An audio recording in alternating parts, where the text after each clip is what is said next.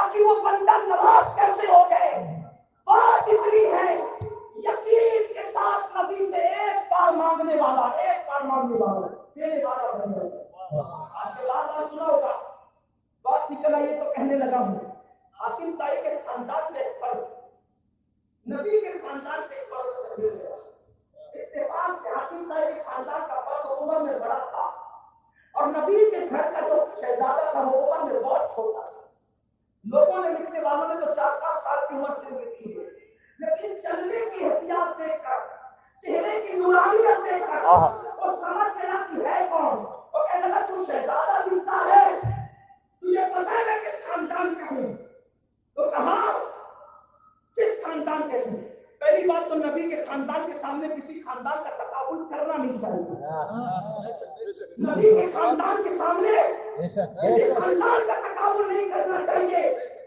صرف وہ نبی کا خاندان ہے جن کے گھر میں آئے فقیر نازل ہوئی وہ نبی کا گھر ہے جن کے گھر میں اجازت کے بغیر جبریل نہیں آتے جن کے گھر میں بے اجازت جبرائیل آتے نہیں ازوالے جانتے ہیں پریشانے ہیں پڑھ کے کہہ دوں جس خاندان کو بھی عزت ملی ہے نبی کے خاندان کے صدقے میں سبحان اللہ سبحان اللہ سبحان اللہ اس لیے کہ آلے نبی بولتے کم ہیں لیکن جب بولتے ہیں تو کہتے ہیں کہ 100 سنار کیے تو علی کا گھر بھی کیا کرے کہ اس گھر کا ہر ایک بچہ جہاں پیدا ہوا شیر خدا معلوم نجب کی قید نہیں ہے جہاں پیدا ہوا شیر خدا معلوم ہوتا ہے اس نے کہا کس خاندان کو پتہ ہے بولیے کس خاندان ہے تو میرا دادا حاتم بھائی تھا اور اتنا سخی تھا میرا دادا اتنا سخی تھا کہ اس نے 10 دروازے بنا کر کے رکھے تھے اور کوئی فقیر کوئی بندہ کوئی بھکاری کوئی سواری اس سے مانگنے آتا پہلے دروازے سے آتا تو دیتا لیکن پھر وہی فقیر اسی وقت دوسرے سے آتا تو نہیں دیتا وہی فقیر اسی وقت تیسرے سے آتا تو نہیں دیتا وہی فقیر اسی وقت چوتھے سے آتا تو نہیں دیتا حتیٰ کہ ایک وقت میں 10 دروازے سے آتا تو بھی میرا دادا دیتا تھا بتائے شہزادے اتنا سخی تھا میرا دادا شہزادے نے مسکرایا فرمایا یہ کوئی سخاوت ہوئی ارے یہ تو فقیری ہے فقیری جس کو تم سخاوت کرنا کیوں ایک مرتبہ میں اتنا نہیں دیا کہ دوبارہ مانگنے کی ضرورت پڑ گئی دوسرے میں اتنا دیا کہ ضرورت پوری ہو جاتی تیسرے سے مانگنے کی ضرورت پڑ گئی اب اصول میں اس خاندان کا ہوں جس کے لیے قدرت نے کہا محمد سائرہ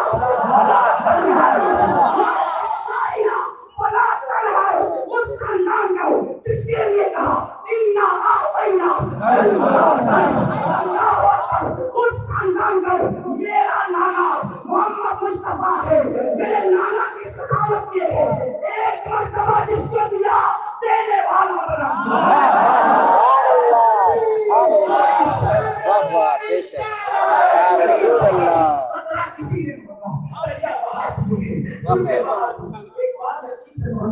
سبحان اللہ نبی سے دور ہو گئے ہو تم اپنی آقا سے دور ہو گئے اس زبان میں کنارے لگ رہتی ہو اس زبان کے کنارے دل تو لگاؤ ان سے جن کا دل ان سے لگتا ہے کہ وہ لڑتا نہیں پھرتا بلکہ ملنے کی بات کرتا ہے. بے شک بے شک. جن کا دل ان سے لگتا ہے کہ وہ اتنا سوچتا ہے محبوب کا دل نہ دکھے. ارے جن کا دل ان سے لگتا ہے وہ کسی سنی کو بے وقوف کہنے سے پہلے 50 بار سوچتا ہے کہوں گا کس کو، ان کو برا لگ گیا تو میرا اس لیے کہ محبوب کو زندہ مانتا ہے. یہ تمہاری اپنی فکریں ہیں. ذات کے لیے انسان اور عاشق نہیں لڑا کرتے، ذات کے لیے تو کتے لڑا کرتے. کتوں کا کام ہے ذات کے لیے لڑنا. عاشقوں کی طبیعت نہیں ہے. عاشق کو تو محبوب کی محبت سے رابعہ بصری سے کس نے کہا تھا تو اتنی عبادت کرتی ہے شیطان تجھے ستاتا کتنا ہوگا.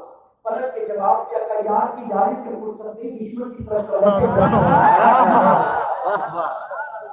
دوست کی دوستی وقت دے رکھا ہے. وہ اس کو اتنا دلربا ہے، کیا بات وہ اس کو اتنا پیارا پیارا ہے کہ وہاں سے نظر ہٹائے تو کیسے ہٹائے، وہاں سے نظر ہٹائے تو کیسے ہٹائے. لوگ کہتے ہیں صدیق اکبر نبی کے قدموں میں تکتے ہیں. میں نے کہا کبھی فلسفہ سوچا؟ اس کی حکمتیں تو نبی جانتے ہیں، صدیق جانتے ہیں، لیکن بات اتنی ہے. توجہ سنیو، دھیان دو، میں بات کرنے لگا ہوں، سنیو بات توجہ سے سنو. نبی سے جس نے ایک بار مانگا حضور کے ہمیشہ کے لیے اس کو دیا. جو صدیقہ کا بھی نبی کے قدموں میں سو گیا نا، اس کی حکمتیں تو وہ جانے ایک بار آپ نے جو سمجھا ہوگی. ایک بار صدیق سے پوچھا تھا ابو بکر تجھے پسند کیا ہے؟ تو کیا کہا؟ النظر الی وجه رسول اللہ. نگاہیں میری ہو، چہرہ نگاہیں میری، چہرہ آپ کا. حضور نے اتنا دیا کہ قبر میں اپنے بازوں میں سلایا. ابھی آپ نے سوچا کیسے سوئے؟ نبی کا مزار ہے، روح حضور کا کعبے کی طرف ہے، اور صدیق کا مزار ہے اور حضور کا رخ کی طرف ان کا رخ ہے، یعنی کعبے کی طرف. یعنی آج بھی حضور نے ابو بکر کو اتنا دیا، کہا تھا نا کہ نظریں میری اور چہرہ آپ کا ہو. حضور نے اتنا دیا کہ لے ابو بکر، سب دیکھنے والے تو نظریں ہٹا لیں گے لیکن تجھے اتنا دے رہا ہوں کہ قیامت تک تو مجھے کو دیتا ہے. یوں چہرہ دیکھ کر کے سو رہے نا، یوں چہرہ. اور ادھر کس کا مزار ہے؟ حضور کا مزار ہے. دیکھا ہم نے سرکار کتنا عمل کرتے، وہ آج بھی حضور کو دیکھ رہے، وہ آج بھی حضور کو دیکھ رہے ہیں. تو توجہ کرو، جو ان کے چلنے کو تک لیتا ہے پھر وہ کسی اور کی طرف نظر نہیں اٹھاتا. امام کہتے ہیں تیرے قدموں میں جو ہے غیر کا خون اور نسلوں پہ چلے دیکھ کے تلوار سے آواز نکل گئی. سیدنا فاروق اعظم نے سوچا کم پہ نہیں بکتا، دودھ کی قیمت پہ نہیں بکتا، بڑا آفر کرو، آفر بڑا کرو. سیدنا فاروق اعظم نے کہا اے نوجوان، تو مجھے دودھ نہیں دیتا اس لیے کہ تو دودھ دے گا، تھن خالی ہوگا، جب واپس لوٹ کر جائے گا تو تیرا آقا مجھ سے پوچھے گا، بکریوں کا مالک پوچھے گا کہ دودھ تو پی گیا یا بیچ دیا. تو تھن خالی ہوگا تو پہچان لے گا. ایک کام کر، ایک بکری مجھے بیچ دے، میں یہی ذبح کروں گا، یہی بھونوں گا، یہی کھاؤں گا، تجھے بھی کھلاؤں گا اور پوری رقم بھی دے گا. بیچ دے بکری، بکری بیچ دے. اس نے کہا میں مالک نہیں رہا، مجھے پتا ہے مالک نہیں. جانا اور جا کر بکریوں کے مالک سے کہہ دینا کہ بکری کو بھیڑیا کھا لو. یہ واقعات تو جنگل میں روز ہی ہوتے رہتے ہیں. اگر تو جا کے کہے گا بکریوں کو کے حوالے سے کہ بکری کو آج بھیڑیا کھا گیا تو وہ تیری بات پہ یقین کر لے گا. کیوں؟ اس لیے کہ جنگل میں یہ واقعات ہوتے رہتے ہیں. تجھے پیسے مل جائیں گے، تو مالدار ہو جائے گا، بکری کا گوشت بھی کھانے مل جائے گا. اس کے اوپر سے نیچے تک فاروق اعظم کو دیکھا اور کہا اے مسلمان، اے مسافر، تو نے مجھے سلام کیا تھا تو میں تجھے مسلمان سمجھا تھا، کیا تو مسلمان نہیں؟ تو نے مجھے سلام کیا تھا، میں مسلمان سمجھا تھا، کیا تو مسلمان نہیں ہے؟ فاروق اعظم نے کہا میں مسلمان ہوں. تو کیسا مسلمان ہے کہ مجھے تو چوری پہ اکساتا ہے اور کہتا ہے کہ جب وہ کہے گا تو کہہ دینا کہ بھیڑیا لے گیا. ارے جھوٹ بول کر بکریوں کے مالک کو تو مطمئن کر دوں گا، کیا جھوٹ بول کر میرا اور تیرا مالک جو اس وقت بھی مجھے دیکھ رہا ہے کہ میں اس کو بھی جواب دے دوں گا. ہرگز نہیں، بکریوں کے مالک سے تو جھوٹ بول سکتا ہوں، میرا مالک تو مجھے دیکھ رہا ہے، اس سے کیسے جھوٹ بول سکتا ہوں؟ اتنا سننا تھا. فاروق اعظم نے سینے سے لگا لیا اور سینے لگا کر کہتے ہیں جوان جب تک تم جیسے جوان امت محمدیہ میں موجود رہیں گے اس وقت تک امت محمدیہ کو کوئی مٹا نہیں سکتا. مٹ رہے ہو ایسے خوف والے جوان چلے گئے, ایسے خشیت والے جوان چلے گئے. اب تو جوان بوڑھوں کے دلوں میں بھی خوف ہوتا ہے.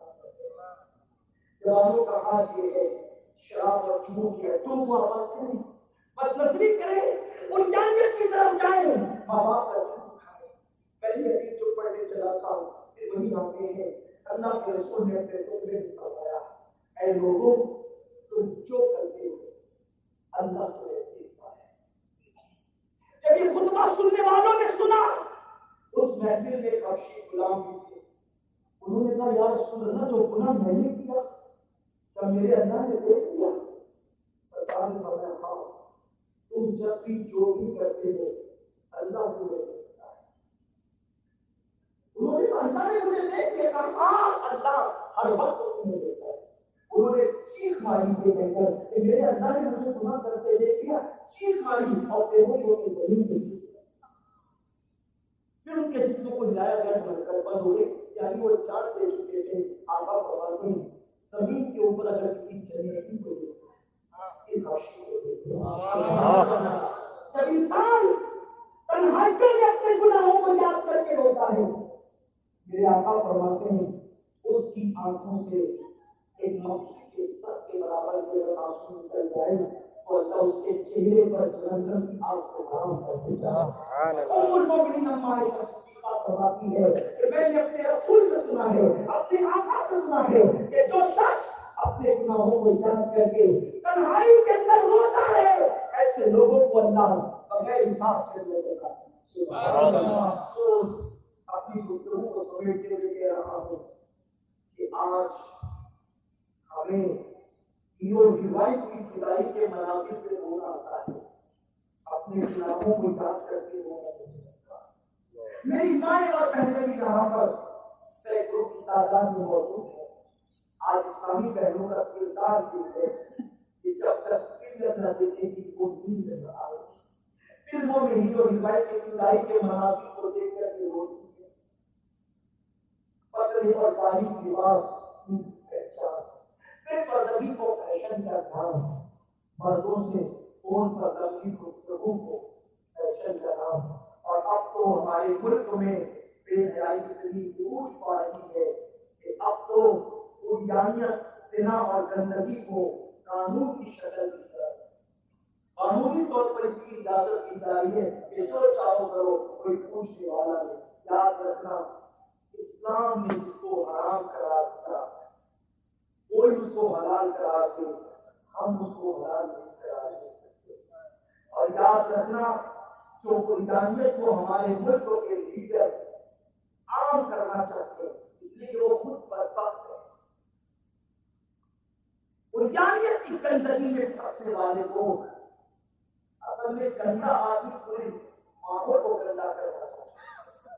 لیکن اگر خواجہ کے اس ہندوستان میں حیا اور محبت کی زمین پر عریانیت اور گندگی کو, بے پردگی کو رواج کیا گیا اور زنا کو رواج کیا گیا, 10 سالوں میں ایسے لوگ پیدا ہوں گے کہ وہ اپنے باپ کا نام بتا سکتے. یہ کوئی اور تو گوارا کر سکتا ہے, اسلام اور اسلام کے ماننے والے اس کو گوارا نہیں کر سکتے. اس لیے کہ میرا مذہب وہ ہے, میرے نبی نے اپنی بیٹی کی ایسی تربیت کی تھی کہ سیدہ فاطمہ کے سر کے دوپٹے کو, مرد تو مرد ہے, فاطمہ الزہرا کے دوپٹے کو کبھی چاند و سورج بھی نہیں دیکھا. جس کا عاقل نہ دیکھا وہ محرم ہے, اس ندائے رضامت کے بات ہو سکتا. ہمارے نبی کی بیٹی کے دوپٹے کو کبھی چاند و سورج بھی نہیں دیکھا. اور ہم اپنی بیٹیوں کو اتنا پابند تو نہیں بنا سکتے, اتنا تو پابند کر سکتے ہیں, اتنا تو پابند کر سکتے ہیں کیوں پردے کی پابند. آج ٹی وی پر ہر بندہ اسمارٹ بننا چاہتا ہے اور ایک فیشن ہے, شہرت چاہیے, اسلام کے خلاف بھونکو, شہرت ملے. پردے کا مذاق اڑایا جاتا ہے. یہ مسلمان عورتوں کو پردے میں رکھ کے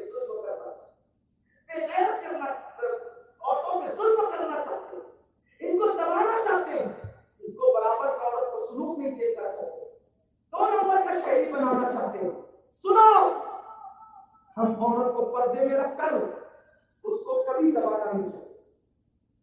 ارے جس کے قدموں میں ہماری جنت ہو ہم اس پہ ظلم کیسے کر سکتے ہیں؟ اسلام نے عورت کو جو مقام دیا ہے کوئی اس کا تصور نہیں کر سکتا. ہمارے یہاں عورت اگر پیدا ہو رہی ہے تو اس کو بیٹی کا نام دیتے ہیں. بیٹی پیدا ہو ماں باپ کسی کرے تو اپنے ماں باپ کے لیے جنت ہے. پیدا ہو تو ماں باپ کے لیے جنت, جوان ہو جائے نیک ہے شوہر کے لیے جنت. سبحان اللہ. ماں بن جائے اس کے قدموں میں جنت سمٹ آتی ہے. آقا نے فرمایا الجنت تحت اقدام امہاتکم, یہ جنت تمہاری ماں کے قدموں میں ہے. جس عورت کو جنت مانتے ہو کیا ہم اس پہ ظلم کر سکتے ہیں؟ رہی بات پردے میں کیوں رکھتے ہیں, میری ماں اور بہنیں بھی سیریلوں سے بہت متاثر. اس وقت پردے کا سب سے بڑا دشمن سیریل ہے.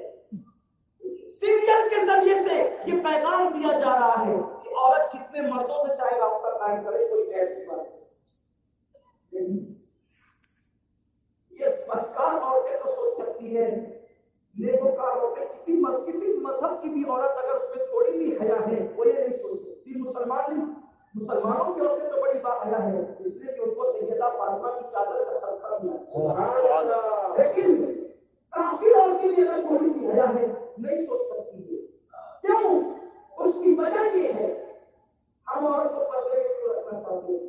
ایک فلسفہ اپنی بہنوں کو دینا چاہتا ہوں کیونکہ ہر قیمتی چیز پردے میں رکھی ہے.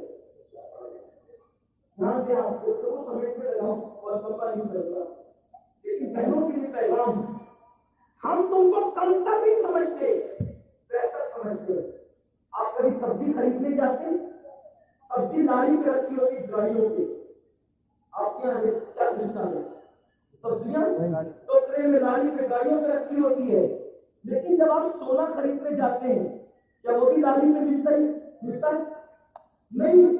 سنار تو اس کو کانچ میں بند کر کے اور سنار اور سبزی فروش سے سبزی کو گاڑی میں رکھتا اور تو سونے کو کانچ میں بند کر کے رکھ رہا ہے.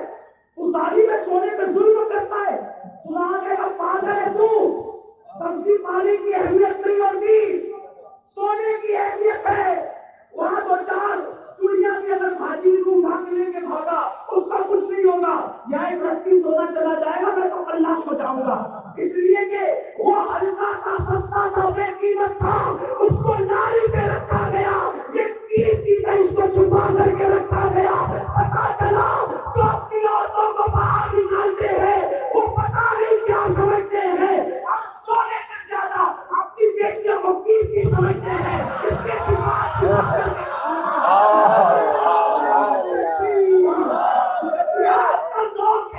ہمیں کتنی گالیاں تو نیوز چینلوں پہ.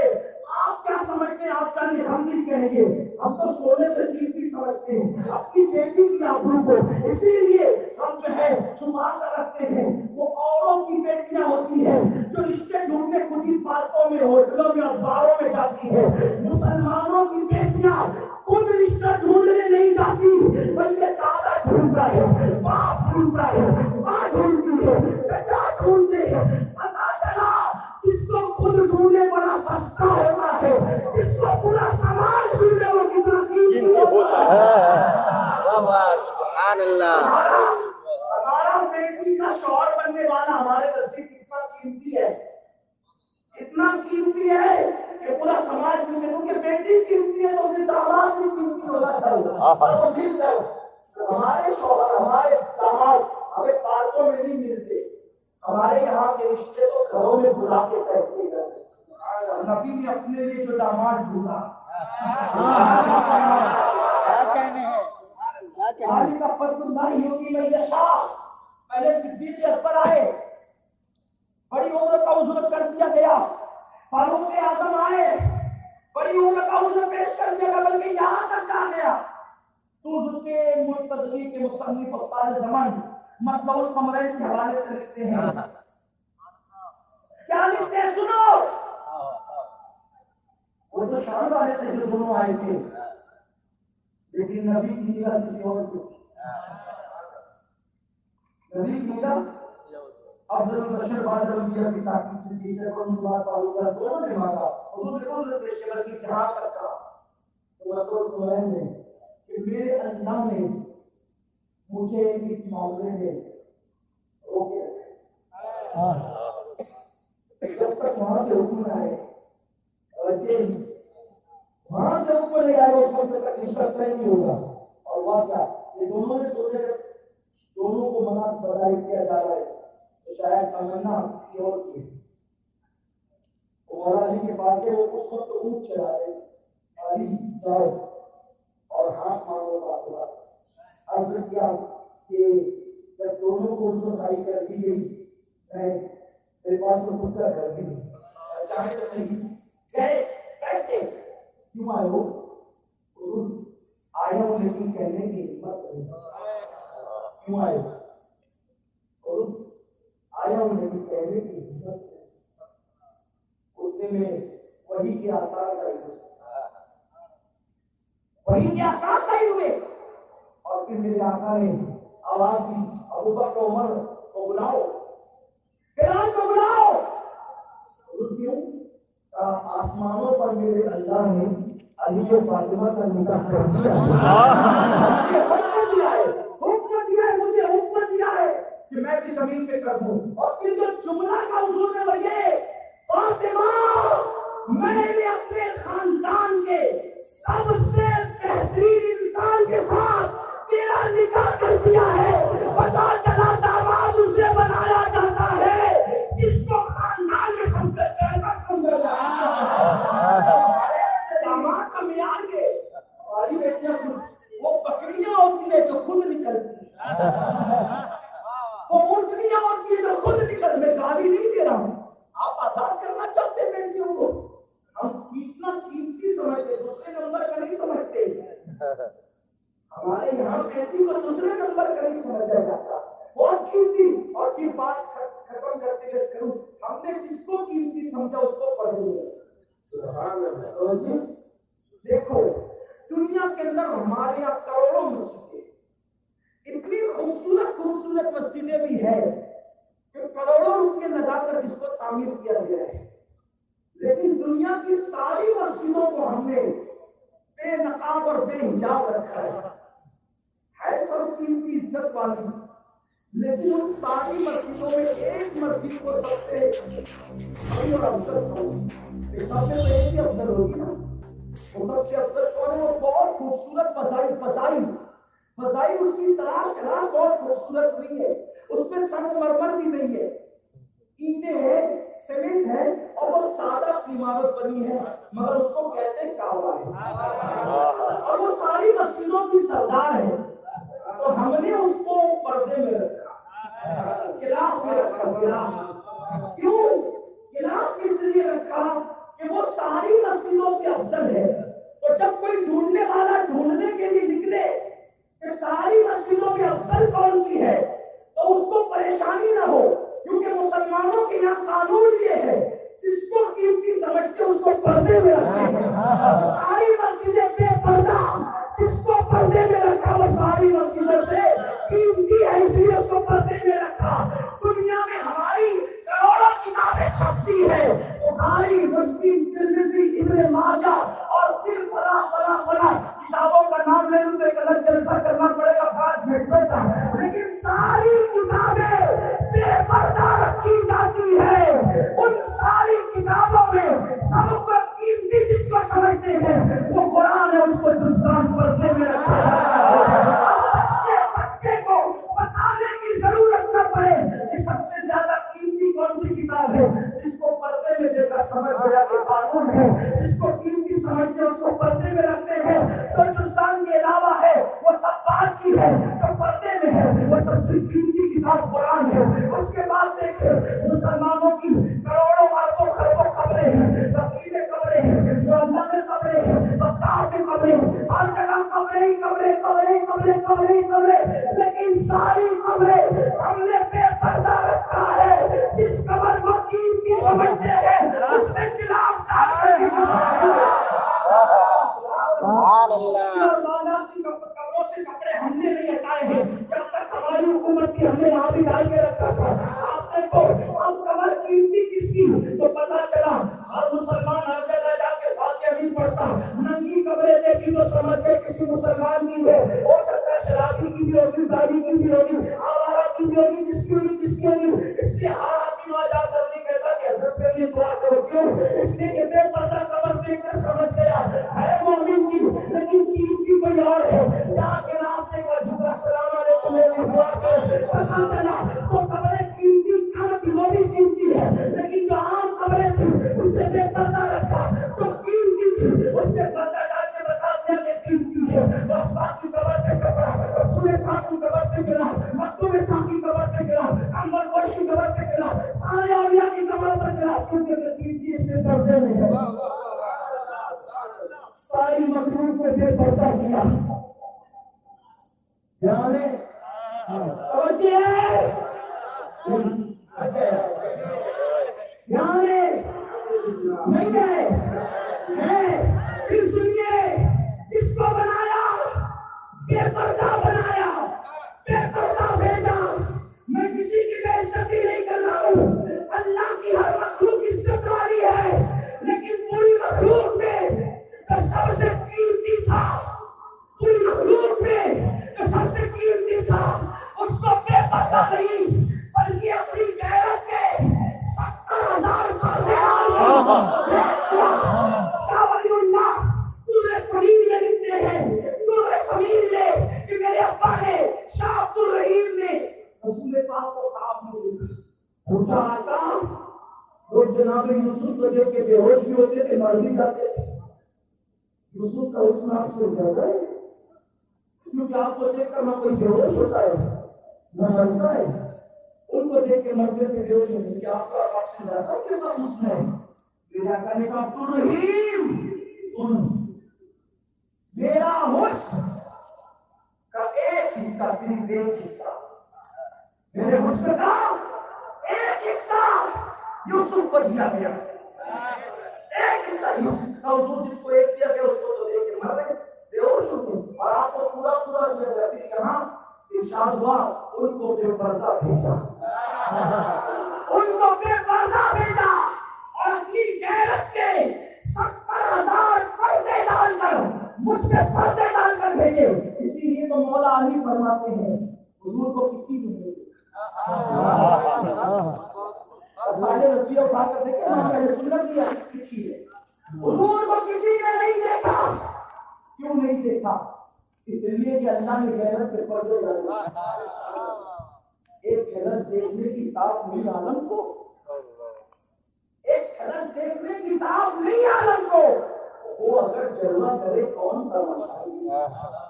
صدیق اکبر نے دیکھا تو بھی پردے میں دیکھا, فاروق اعظم نے دیکھا تو بھی پردے میں دیکھا, عثمان غنی نے دیکھا تو بھی پردے میں دیکھا, مولا علی نے دیکھا تو بھی پردے میں دیکھا, اما عائشہ نے دیکھا تو بھی پردے میں دیکھا. یہاں رہے تو پردے میں رہے, اور وہاں ہے جسے لامردہ کہتے ہیں تو پھر بے پردہ گئے. امام اہل سنت پھر اس سے پردہ اٹھا کر بات کرنے لگے. کیا کہتے ہیں؟ وہی ہے افضل, وہی ہے باقی, وہی ہے ظاہر, وہی ہے باقی, اسی کے جلوے, اسی کے جلوے, اسی سے ملنے, اسی سے اس کی طرف ہے.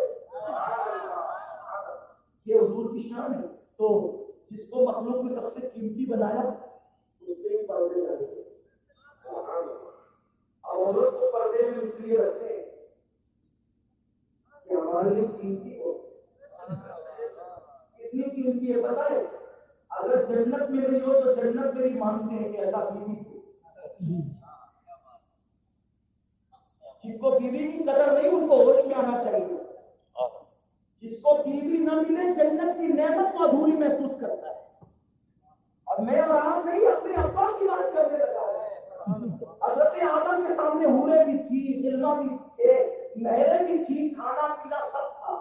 آدم نے کہا اللہ کوئی میری طرح تو دے, بیوی مانگا, جنت میں بیوی مانگا. ارے جنت میں بیوی نہ ہو تو آدم مانگتے ہیں, گھر میں بیوی نہ ہو تو گھر چمنستان کیسے ہو سکتا ہے؟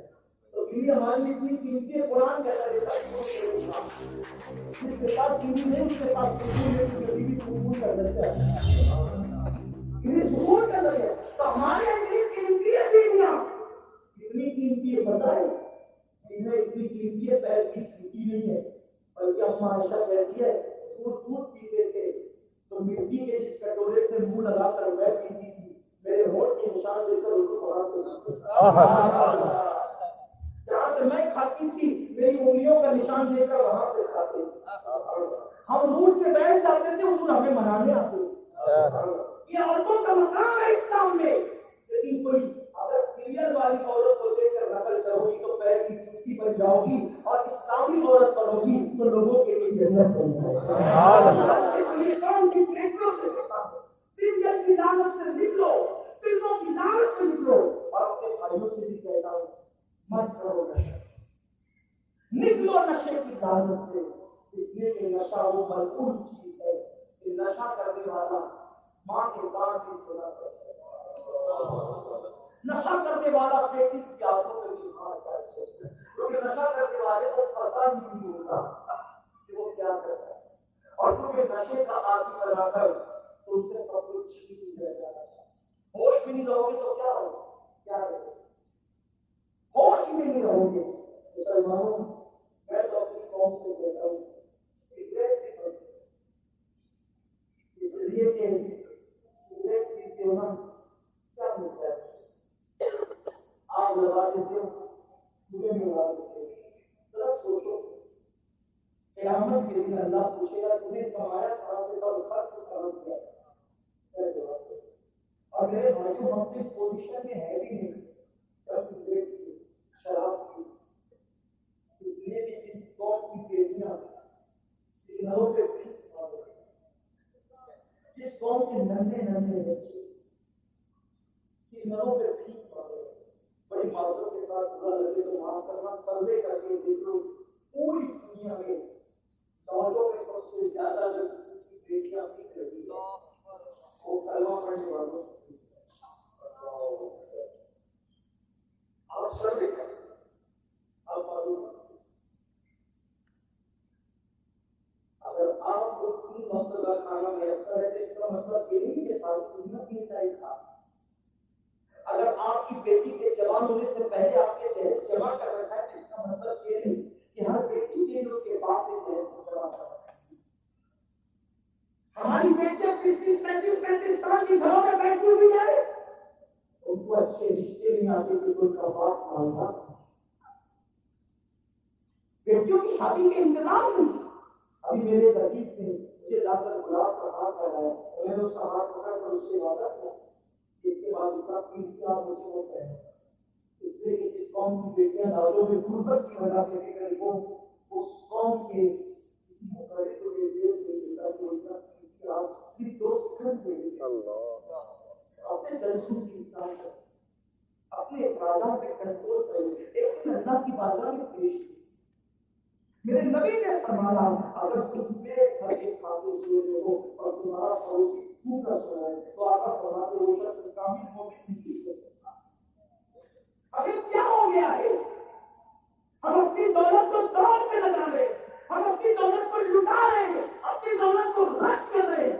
مسلمانوں نے اللہ نے دولت کے لیے کسی کے کام نشے میں کتنا نکالنا اور پھر نشے کے فائدے میں صرف نقصان.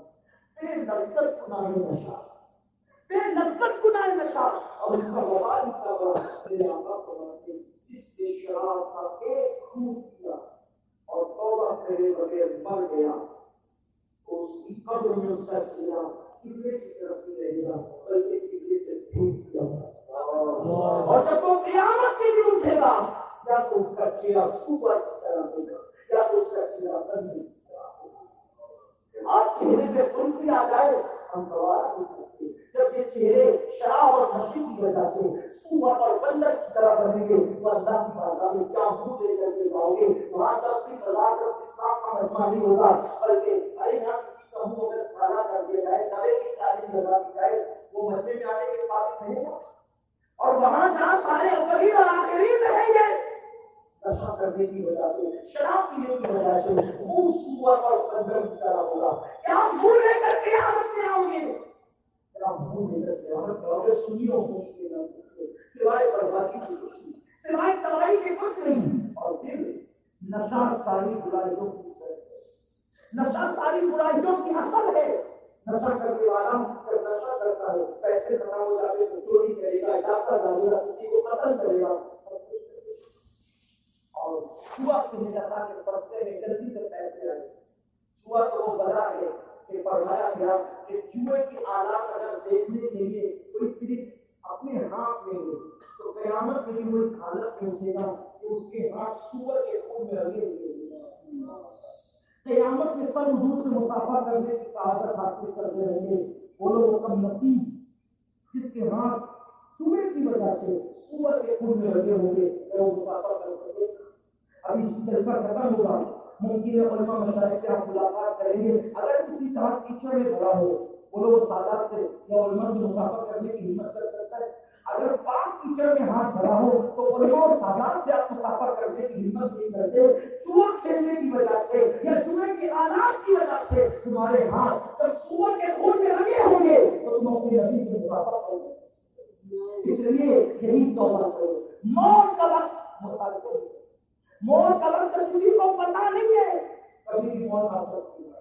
توبہ کو کل میں مت ڈالو, توبہ کو پرسوں میں مت ڈالو, صبح کی توبہ کو شام میں مت ڈالو, صبح کی توبہ کو دوپہر میں مت ڈالو. ارے کبھی بھی موت آ سکتی ہے, موت کا کوئی بھروسہ نہیں. آؤ آؤ, اللہ نے زندگی دی ہے, اللہ نے موقع دیا ہے, اللہ نے وقت دیا ہے.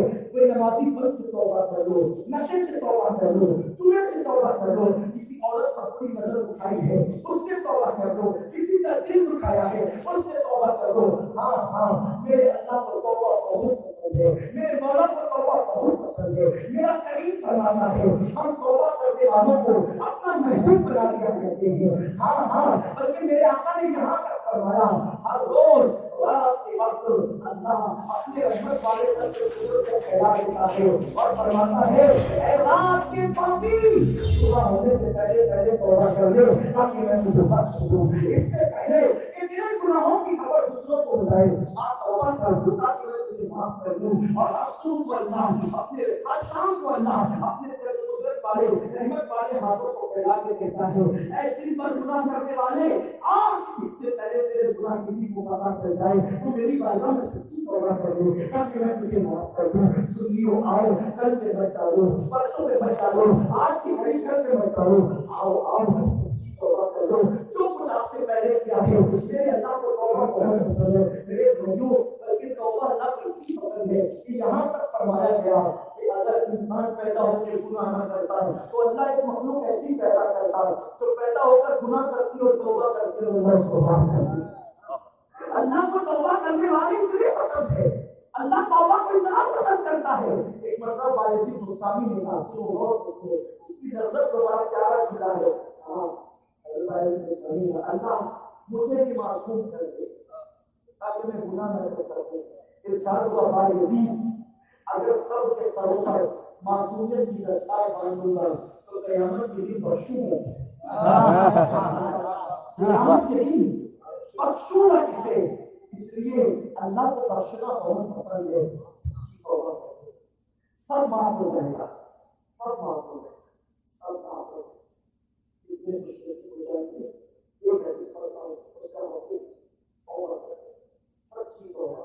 لیکن توبہ کیا ہے؟ جیسے آنکھ سے نکلنے والا آنسو اسی رستے سے پھر آنکھ میں نہیں جاتا, ویسے گناہ سے توبہ کرنے والا پھر اس رستے کو نہیں جاتا.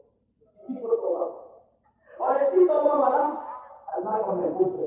سبحان اللہ. ایک شخص ہے جن کا نام تحیہ کرتی, بہت خوبصورت ہے, قبیلے کے سردار ہے.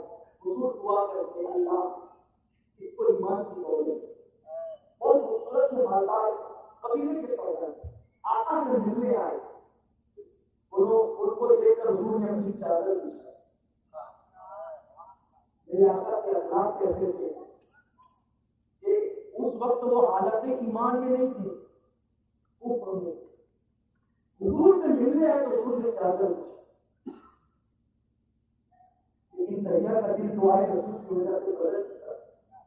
تحیہ نے وہ چادر اٹھائی, چوما سینے سے لگایا. حضور نے اس قابل نہیں کہ اس مقدس چادر کو صحیح ہے. سرکار اس سے کہا حضور میں نے بہت گناہ کیا, 5 500